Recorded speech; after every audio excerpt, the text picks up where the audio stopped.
In this video, I'm going to show you 5 different performance tricks that you can do in C#. They're called extreme because, quite frankly, there's not a lot of information like that on the internet. There are different performance tricks, but not the ones that I'm going to mention here. Let's jump in.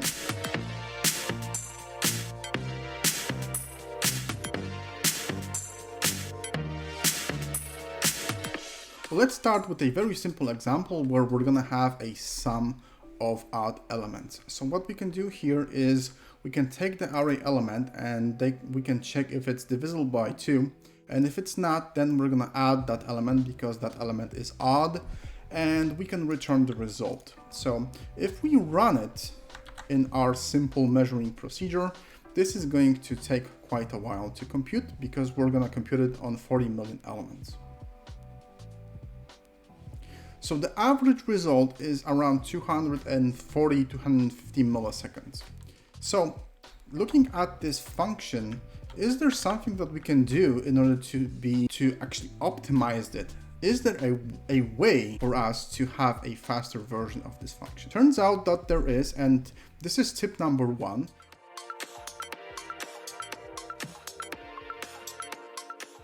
We can replace more expensive elements with least expensive elements. And in this case, I'm talking about the modulus operation.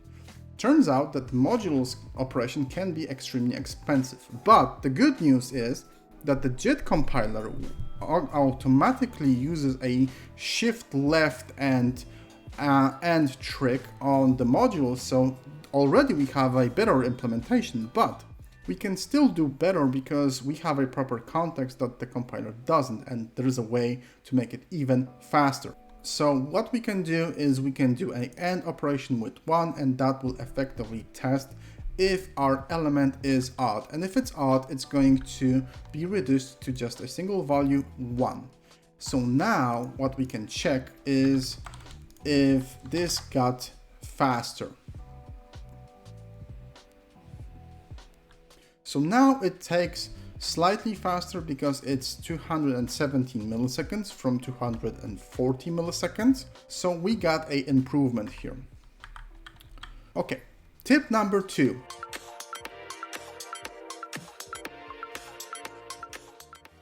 We can do a branch-free version of that sum odd function. And we can do it because we already had a kind of an operation that did it, because this element and 1 operation will return 1 if the element is odd, otherwise it's going to return 0. So that already allows us to eliminate the branch, and we can do a multiplication by the element. So if this is 1, that means the element is odd, we're gonna multiply that by 1, so we're gonna have an element, otherwise we're just going to multiply by 0 and have 0. So branch elimination is interesting for a couple of reasons. First of all, there's certain data sets and data workflows that you can have in an application where the data is so extreme that the branch predictor cannot do a good enough job. Well, the second reason why would you like to do it is because you want to have a stable performance.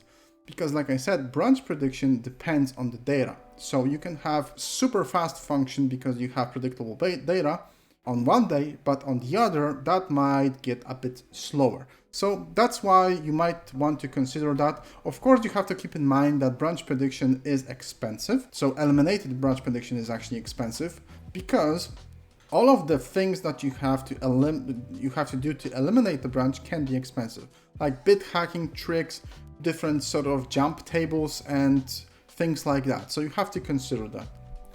But let's measure the performance.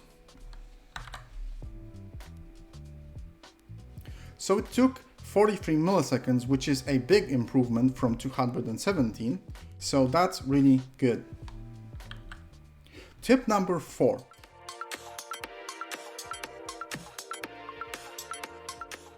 Since we did branch elimination already, what we can do now is we can do a instruction level parallelism here. So instruction level parallelism means that modern CPUs usually can do multiple things at the same time, provided that there's no data hazards between different sort of elements and that these instructions that they execute can really be executed on multiple ports, which is the case in this here example. So what we have here is we effectively duplicated our counter to not have data hazards, and now we can do certain operations at the same time. For example, AND operation can be done 4 times per 1 CPU cycle. And in order to be able to figure out if you can benefit from these improvements, we have to resort to instruction tables, and there are very good resources for that because Agner Fogg is an author of a very good manuals on latencies of instruction tables, and I'm going to provide a link to his materials in the description, and you can test yourself and see for yourself how much time certain operation takes. Of course, you need a JIT decompiler for that, but you can use, for example, SharpLab, and SharpLab is a great online tool to be able to do that as well. So having these two combined, you can do the job. All right, but let's test the performance of this version now. 39 milliseconds, so it's slightly faster, but only slightly. And the reason might be that we had a multiplication here, and we can only do on modern CPUs 1 multiplication if it's register from register. So we can change this around into a bit hack trick, which will do shift left and it will do out even flag minus the element itself, and you have to trust me that it's going to provide you with correct values, but unfortunately it's not going to be faster. So let's see why is that, and let's test it out just to be sure. So like I said, 56 milliseconds, it is considerably slower this time around. And the reason for that is because this operation is expensive. We would exchange multiplication for a data hazard because we're having a data hazard between these elements themselves, so that's a problem, and we cannot benefit from instructional parallelism probably here. So that's a problem. So let's move to tip number 4 now.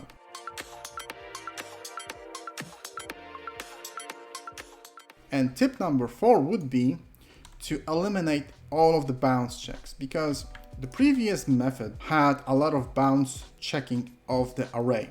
Although we sort of fulfill almost the correct signature not to have any bounce checks, but if we're going to change the signature of I, for example, to I plus equals 2, and we're gonna get 2 elements of the array, the compiler is going to emit at least 2 bounce checks, and this is what's going to happen here. So that effectively eliminates all of the performance gains that we might have acquired by doing instruction level parallelism, because the CPU cannot really do it effectively now. So what we can do is we can eliminate them. There are a couple of ways of eliminating them, but one of them, that's the simplest one, it's not the best one, mind you, is to just have a fixed pointer to that array, and then basically we're gonna convert that to the end pointer, and we're gonna take that pointer and access the elements. So now we eliminated all of the bounce checks from the array, and hopefully it's going to be faster. So let's measure the performance of this version. 32 milliseconds, so this is really good. So there's something else that we can do, because now we can try and run all of the 4 ports that we have available. So this method is the same method as before, but we have just more temporary variables that we're gonna use here.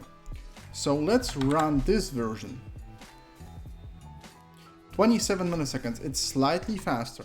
Although this is really interesting because we're still constrained by certain operations, but still the CPU kind of figure out that it can do more with these instructions. Perhaps it's just a loop parallelism, because like I said, we're going from register to register, so the multiplication is a bit constrained here. So how can we make this even faster?